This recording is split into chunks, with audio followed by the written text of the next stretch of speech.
Hey everybody, welcome to NxTech. It's the very first remote podcast of NxTech. Would you consider that, Nick? Yeah, I like it. The remote video pod webcast. Yeah. Right. So in the midst of all this, so by the way, hey, Tim Gallus, Mr. Nick, were you Gallus on saying? Twitter. Yep, Yeah. here we are again. It's been a little while since we've recorded something. And boy, has the world changed since the last time we had our little episode with Ann Cosma. What would you, everything's gone a Just a little tit. crazy. Yeah, the town's on lockdown. So So last time we were talking about social media and how teachers use it, and now all of a sudden we're in the throes of every teacher has now learned how to be an online teacher to some degree. And so obviously I think today we're going to talk a little bit about remote learning because we're going to title this one Remote Learning Day One. And right. it's not really day one. I guess that's the one thing we have to remember is like we've been doing this for a few days, getting the plan in place at our school, and I'm sure Right. many others have. But basically, we were kind of, well, we didn't get the call till Sunday that school was out, and It's so Sunday at like 5. yeah, it 4 was or pretty 5, late yeah. in the day. It was late in the day, and then all of a sudden it was like, hey, there's no school tomorrow, and there won't be our spring break's not till the last week of March. So basically, it was like, you guys are going to be closed for at least 3 weeks. We'll see. I don't know what everybody else is doing. And then all of a sudden, over the last few days, we've seen well, I guess depending on what you call it, because it seems like there's a lot of names. You got remote learning, you got distance ed, you got online learning. I don't know which one's the most popular. Maybe we should make a poll about that or something too. But yeah, so we had to put a plan in place, and then Digital awesomeness. that's right. That's right. Well, I hate the good news is I think after a few days of planning and getting everything all together, uh, things today was our first day for our kids to actually get on and kind of start doing some actual learning throughout our building. Yeah, I guess you could say it was the first day for the kids to be back. Yeah, that's true. It was like Yeah. their first day of online school. Right. And I think for the most part, obviously there's going to be some hangups, and I'm sure everybody's out there experiencing that too. But I'd say it went fairly smoothly. I don't know. What are your impressions? Yeah, leveraging Teams and Flipgrid to, get student voice and being able to engage and talk with everybody.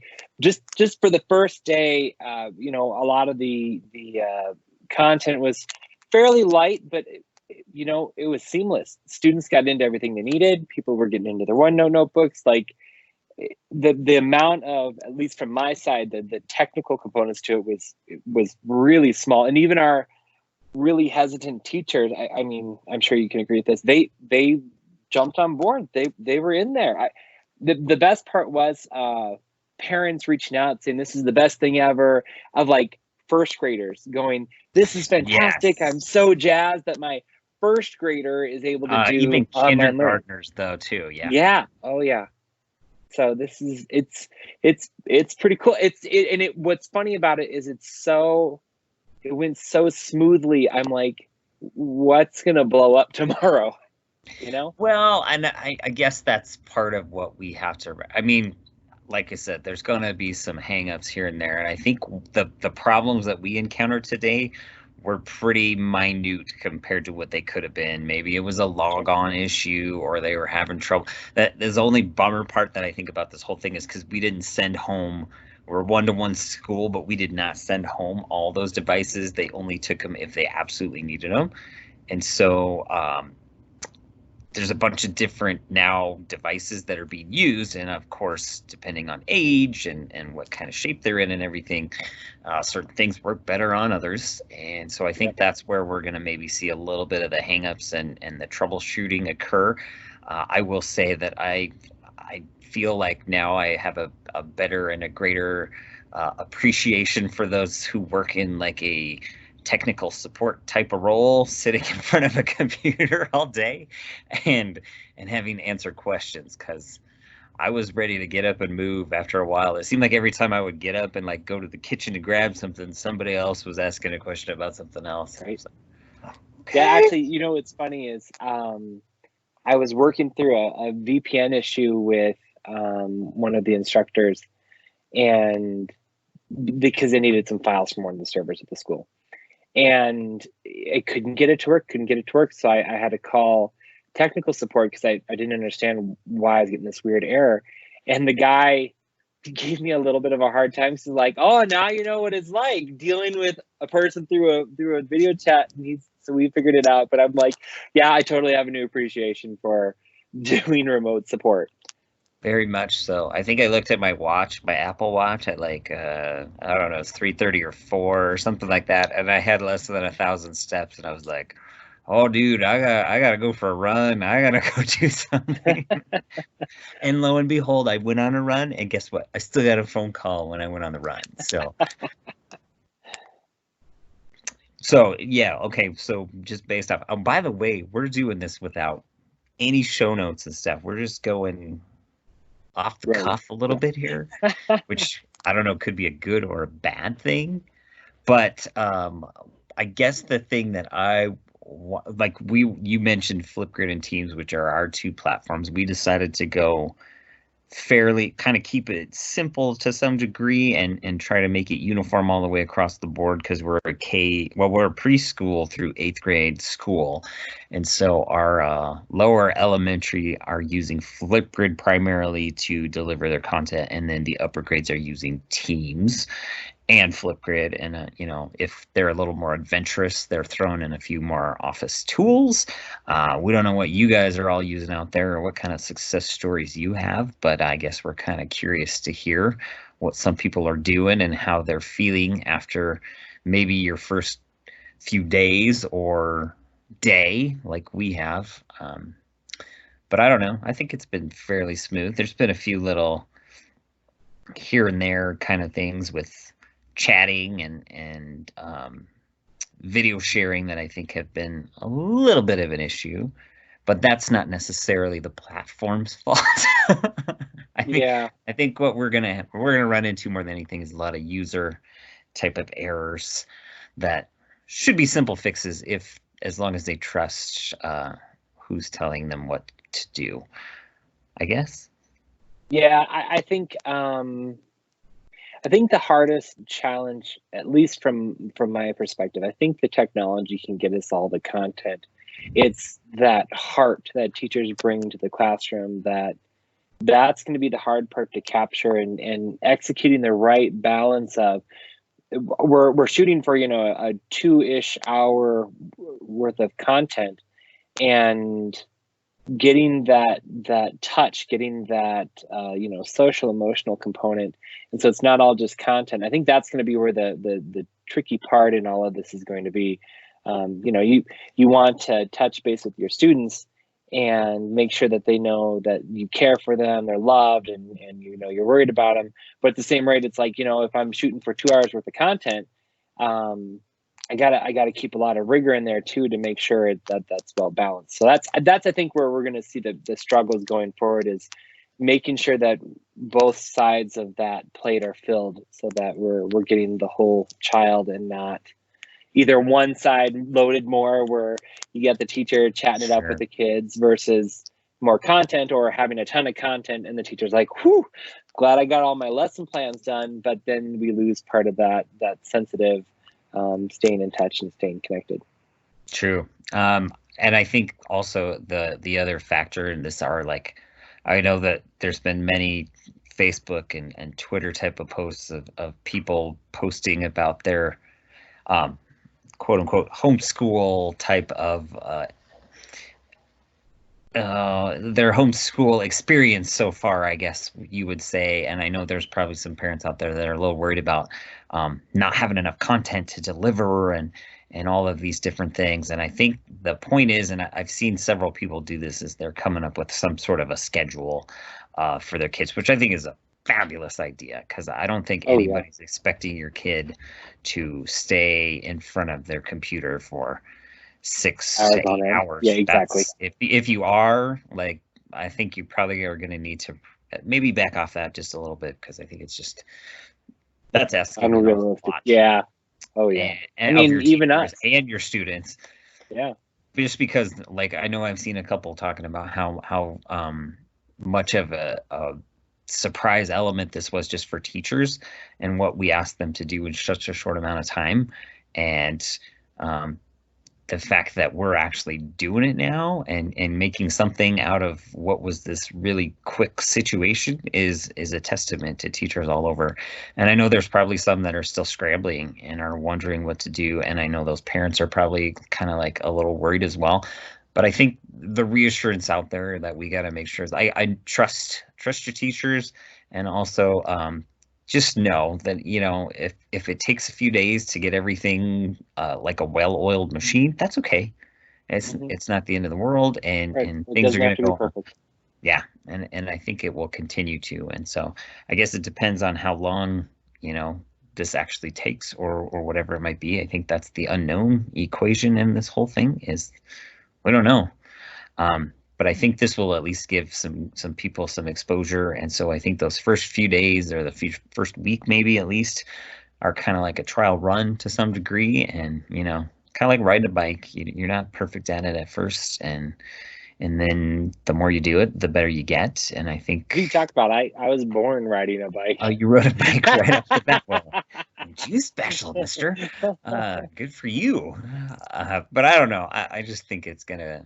I think it's gonna go okay. And I think the attitude of the students is gonna be great, because I know we had a couple teachers that were kind of concerned that there's going to be some kids that were just really like, "Psh, see ya, I'm out of here. I'm taking a break," and they're probably not going to do much. And I'm sure that's going to be kind of an issue for the teachers are going to have to face. But I think that just means they're just going to have to be there for those kids that are more willing and ready and able to go do all of the stuff they're asking of them. It's funny on that note is, as I was checking in with different teachers, some of those challenging students had already checked in. Some of them had already gotten some content done, and I'm like, that's cool. Like, I think you're also going to see where you have some of those kids that maybe struggle in the traditional classroom just accelerate through the stars in this type of medium. So I'm kind of excited to see what the future holds in terms of all this distance ed. And the one thing I would warn all of our fellow comrades in the field are, be careful about all the free content. There is a significant amount of vendors and people trying to, I don't want to say cash in, because a lot of them are giving away stuff for free. So I think that's very generous of them. But there's a lot of content that isn't useful. Like it's just noise. So if you have good content, if you have good rigorous things that you normally deliver to your kids, there is 9 times out of 10 a way to make that stuff digital and use it remotely. So you don't have to really reinvent the wheel. You just retool what you have. And you stay the same awesome teacher you've always been. We don't have to bend to the will of all of these people out on Twitter giving away all of these lesson plans that they've digitized and having to learn new things. You can use some of the same stuff you've been using in just a different way. So it's not necessarily as scary as it has to be. Very much. I very, very much agree with that. And like you said, it's cool that these companies are doing a lot of that stuff. But like, honestly, we should be concerned with making a sale for the next school year type of thing. But really, honestly, what I think, if you do find great resources, this is a great time to like share on Twitter, on Facebook, whatever groups you're a part of and everything, but like share the great stuff. And if you do find, I mean, because we haven't talked on the show necessarily, but like teacher pay teacher and other things like that, which I don't want to get into that today, but I think I mean, you can probably guess what some of my feeling is on that just based off of my voice tone a little bit. But like, really, honestly, we should be helping each other out. That's right. Because we're all in the same boat now, and And some of us who are a little more tech savvy are probably feeling pretty comfortable on our feet, and we should be helping those ones that aren't. But also, like you said, there's a way for people to do those things that they do on a normal everyday basis, just twisted just slightly, to a different degree. So, and you can still do all that stuff, and you can still be that creative person that you always are. So, That's right. yeah. And to all the teachers out there, swinging the bat, whether you hit the ball or not, I applaud everyone's effort. I mean, not that this is uncharted territory. Obviously, a lot of institutions have done online learning for a long time, but I